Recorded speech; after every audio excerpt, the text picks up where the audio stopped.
അസ്സലാമു അലൈക്കും വറഹ്മത്തുള്ളാഹി വബറകാതുഹു.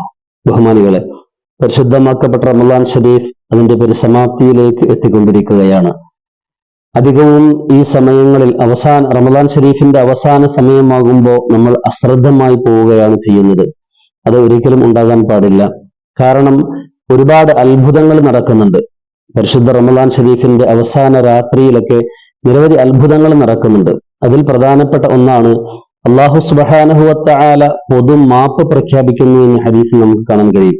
നബി സല്ലല്ലാഹു അലൈഹി വസല്ലം തങ്ങൾ പറഞ്ഞു, റമദാൻ ഷരീഫിന്റെ അവസാന നിമിഷങ്ങൾ എന്ന് പറയുമ്പോൾ അല്ലാഹു സുബ്ഹാനഹു വ തആല ഗഫറല്ലാഹു ലഹും ജമീഅ, മുഴുവൻ മുഅ്മിനീങ്ങൾക്കും അല്ലാഹു തആല പുറത്തു കൊടുക്കും, പൊതു മാപ്പ് പ്രഖ്യാപിക്കുമെന്ന് നബി സല്ലല്ലാഹു അലൈഹി വസല്ലം തങ്ങൾ പറഞ്ഞു. അപ്പോൾ സഹാബത്ത് ചോദിച്ചു, അഹിയ ലൈലത്തുൽ ഖദർ, അതാണോ നബിയെ ലൈലത്തുൽ ഖദർ? ആ അവസാന നിമിഷങ്ങളാണോ, അവസാന രാത്രിയാണോ ലൈലത്തുൽ ഖദർ എന്ന് ചോദിച്ചപ്പോ നബി സല്ലല്ലാഹു അലൈഹി വസല്ലമ തങ്ങൾ പറഞ്ഞ മറുപടി, അല്ല, അത് ലൈലത്തുൽ ഖദർ ആയതുകൊണ്ടല്ല. പിന്നെയോ, റമദാൻ ഷരീഫ് എന്ന് പറയുന്ന അത്ഭുതകരമായ ഏറ്റവും അല്ലാഹു സുബ്ഹാനഹു വ തആല ഇഷ്ടപ്പെടുന്ന നമുക്ക് സമ്മാനമായിട്ട് നൽകിയ ആ വിശുദ്ധമാക്കപ്പെട്ട മാസത്തിന്റെ തുടക്കം മുതൽ ഒടുക്കം വരെ ഒരു അടിമ എന്തെല്ലാം സുഹൃതങ്ങൾ ചെയ്തിട്ടുണ്ടോ, നന്മയായ പ്രവർത്തനങ്ങൾ ചെയ്തിട്ടുണ്ടോ, അതിന്റെ എല്ലാം മൊത്തത്തിലുള്ളതായ പ്രതിഫലം അല്ലാഹു സുബ്ഹാനഹു വ തആല നൽകുന്നത് ഈ അവസാന നിമിഷത്തിലാണ്. അല്ലാഹു സുബ്ഹാനഹു വ തആല ചെയ്തിട്ടുള്ള അമലുകൾക്ക് കൂലി പൂർത്തീകരിച്ചു കൊടുക്കുകയും പൊതു മാപ്പ് കൊടുക്കുകയും പുറത്തു കൊടുക്കുകയും ചെയ്യുന്ന നിമിഷങ്ങളാണ് റമദാൻ ഷരീഫിന്റെ അവസാന നിമിഷങ്ങളെന്ന് നബി സല്ലല്ലാഹു അലൈഹി വസല്ലമ തങ്ങൾ നമുക്ക് പഠിപ്പിച്ചു തരികയാണ്. അതുകൊണ്ട് അശ്രദ്ധമായി പോകാതിരിക്കാൻ നമ്മൾ പരിശ്രമിക്കുക.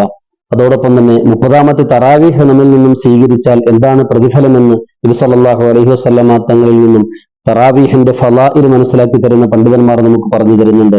അല്ലാഹു സുബ്ഹാനഹു വ തആലക്ക് ഒരുപാട് സന്തോഷമായി തീരുമെന്നതാണ്. 30ന്റെ തറാവീഹ് നിസ്കാരം നമ്മൾ നിർവഹിച്ചാൽ അള്ളാഹുവിന് സന്തോഷമായി തീരും. അല്ലാഹു തആല പറയും, കുൽ മിൻ സിമാരിൽ ജന്ന, സ്വർഗത്തിലെ ഫലങ്ങൾ നിനക്ക് വേണ്ടിയാണ് നിർമ്മിച്ചിട്ടുള്ളത്, നീ സ്വർഗത്തിൽ നിന്നുള്ളതായ ഫലങ്ങൾ കഴിച്ചുകൊള്ളുക എന്ന് അല്ലാഹു സുബ്ഹാനഹു വ തആല പറയും. എന്ന് പറഞ്ഞാൽ എന്താണ്? അല്ലാഹു സുബ്ഹാനഹു വ തആലക്ക് അത്രമാത്രം നമ്മളോട് സ്നേഹം ഉണ്ടാകുന്നു എന്നുള്ളതാണ്. തറാവീഹിന്റെ സ്വീകാര്യതയിൽ സന്തോഷവാനായ അല്ലാഹു സുബ്ഹാനഹു വ തആല ആ അടിമയോട് പറയുമെന്ന, കുൽ മിൻ തിമാരിൽ ജന്ന, സ്വർഗത്തിലെ ഫലങ്ങളിൽ നിന്നും നീ ഭക്ഷിച്ചു കൊള്ളുക, നിനക്ക് വേണ്ടി നിർമ്മിക്കപ്പെട്ടിട്ടുള്ളതാണ് അതെല്ലാം എന്ന് അല്ലാഹു സുബ്ഹാനഹു വ തആല സന്തോഷത്തോടുകൂടി പറയുമെന്ന് നബി സല്ലല്ലാഹു അലൈഹി വസല്ലമ തങ്ങൾ നമുക്ക് പഠിപ്പിച്ചു തരികയാണ്. നല്ല നിലക്ക് തന്നെ തറാവീഹ് നിസ്കരിക്കാൻ, പരിശുദ്ധമാക്കപ്പെട്ട റമദാൻ ഷരീഫിനെ യാത്രയാക്കാൻ അല്ലാഹു നമുക്ക് തൗഫീഖ് നൽകുമാറാകട്ടെ. അസ്സലാമു അലൈക്കും വറഹ്മത്തുള്ളാഹി വബറകാതുഹു.